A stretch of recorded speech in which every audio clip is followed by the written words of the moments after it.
4 scores and 7 years ago, our Father brought forth on this continent a new nation conceived in liberty and dedicated to the proposition that all men are created equal.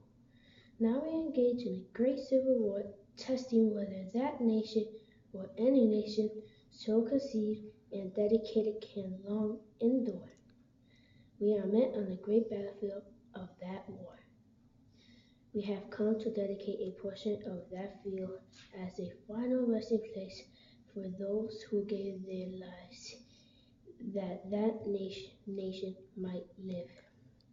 It is altogether fitting and proper that we should do this. But in a larger sense, we cannot dedicate, we cannot consecrate, we cannot hallow this ground. The brave men living in the dread who struggled here have consecrated it far above our poor power to add or detract. The world will little notes no longer remember what they did here, but can never forget what they say here.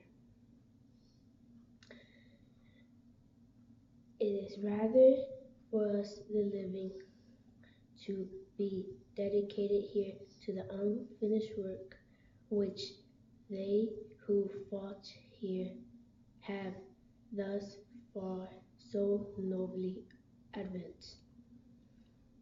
It is rather for us to be here dedicated to the great task remaining before us, that from these honored dead we take increased devotion to that cause for which they gave the last full measure of devotion, that we here highly resolve these dead shall not have died in vain,